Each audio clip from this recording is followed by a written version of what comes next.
El reflejo de Elena. ¿Alguna vez has sentido que alguien te observa cuando estás solo? Que tu reflejo en el espejo no se mueve exactamente como debería.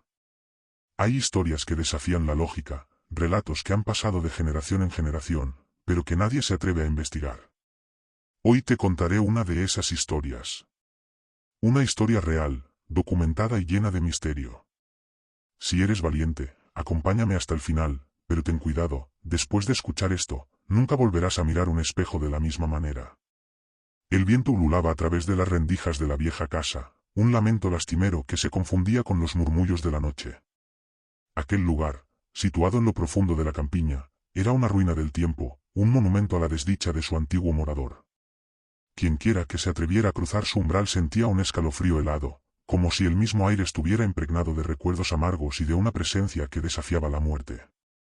Nadie en el pueblo osaba acercarse a la casa de los Echeverría. Se hablaba de ella en susurros, con la reverencia temerosa de quien se refiere a lo prohibido.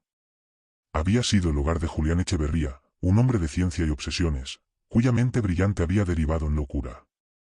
Aseguraban que allí, entre sus muros oscuros, él había desafiado las leyes de la naturaleza misma, intentando devolver a la vida a su amada esposa, Elena, quien había perecido en circunstancias que nunca fueron del todo esclarecidas. En las crónicas de la región, se contaba que Elena había desaparecido una noche tormentosa, y que Jonathan, consumido por la pena, no había vuelto a salir de su casa. Sus vecinos oían extraños ruidos provenir del interior, sollozos, voces apagadas, y un sonido rítmico y persistente que asemejaba el latido de un corazón. Durante meses, nadie vio a Jonathan, hasta que un día su cadáver fue hallado en el suelo del gran salón, con los ojos desorbitados y una expresión de terror grabada en el rostro. La autopsia reveló algo aún más inquietante: Jonathan había muerto de miedo. Su corazón, sano y fuerte, se había detenido abruptamente. Junto a él, sobre la madera enmohecida, se halló una sola huella fangosa, mucho más pequeña que la de él, como la de una mujer descalza. El tiempo pasó, y la casa quedó abandonada. Pero había quienes aseguraban que, en las noches de tormenta, podía verse una luz tenue parpadeando en una de las ventanas, y que un murmullo sordo, semejante a un quejido, llenaba el aire. Los pocos que se atrevieron a acercarse juraron haber visto una figura femenina entre las sombras, moviéndose lentamente, con pasos indecisos, como si buscara algo. Muchos años después, un joven periodista, Héctor Morales, decidió investigar el caso de Julián Echeverría. Fascinado por lo macabro y convencido de que toda historia de terror oculta una verdad racional, se adentró en la casa con una linterna y un cuaderno de notas. Al cruzar el umbral, sintió un escalofrío recorrer su espina dorsal.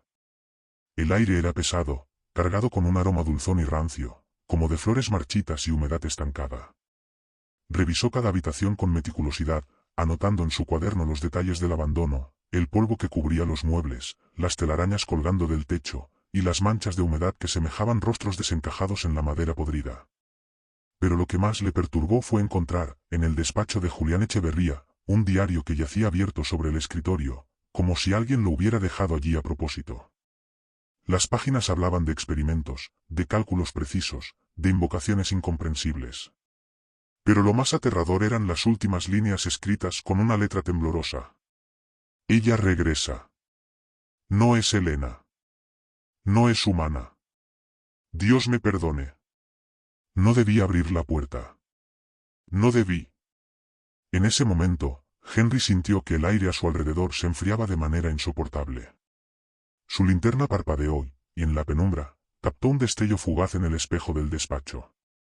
Giró bruscamente y su corazón se detuvo por un instante. Allí, en la superficie polvorienta del espejo, vio la silueta de una mujer, con el rostro velado por sombras, inmóvil, observándolo.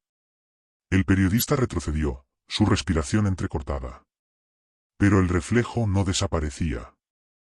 Al contrario, pareció moverse, inclinándose levemente hacia él. Entonces, una voz baja, susurrante, llena de un anhelo indescriptible, pronunció su nombre. Héctor Morales salió corriendo de la casa, sin atreverse a mirar atrás.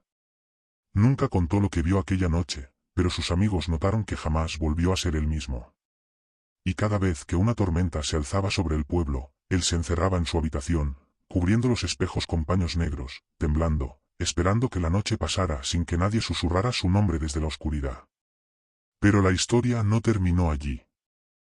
Henry, en su desesperación, empezó a investigar obsesivamente la vida de Julián Echeverría y su esposa Elena. Halló registros antiguos, cartas escondidas en archivos polvorientos y relatos de ancianos que hablaban de la pareja con una mezcla de respeto y temor. Descubrió que Elena no solo había desaparecido, su cadáver jamás fue encontrado. Y lo que era aún más escalofriante, había registros de una mujer con su descripción exacta que había sido vista en distintas épocas, siempre cerca de la casa de los Echeverría, siempre en noches de tormenta. El periodista, incapaz de escapar a la fascinación y el horror que lo atormentaban, decidió volver una última vez a la casa. Esta vez, llevaba consigo un espejo de mano, convencido de que los reflejos guardaban la clave del misterio. Entró con pasos inseguros, llamando el nombre de Elena en voz baja. Y entonces, la vio. No era una aparición lejana ni una sombra fugaz. Era ella, de pie en el salón, con su vestido empapado y la piel pálida como la luna. Sus ojos estaban vacíos, pero su boca se movió, formando palabras que Henry no podía oír. El periodista levantó el espejo y la imagen de Elena se distorsionó en algo inhumano, algo que no pertenecía a este mundo. Un grito desgarrador se oyó en la noche, y Héctor Morales desapareció sin dejar rastro. Algunos dicen que fue engullido por la casa, que su alma quedó atrapada en los reflejos como tantos otros antes que él. Pero en las noches de tormenta, si uno se acerca lo suficiente, puede ver su rostro en los espejos de la vieja casa Echeverría, con los ojos desorbitados de terror, atrapado para siempre en su propia curiosidad. Con el paso de los años, la casa se convirtió en una atracción para los más osados. Algunos entraban y salían indemnes, pero había quienes afirmaban escuchar susurros en los espejos o ver sombras reflejadas donde no deberían haberlas. La historia de Elena y Jonathan se convirtió en una leyenda oscura, una advertencia sobre los peligros de desafiar a la muerte y los misterios que yacen en el reflejo del alma.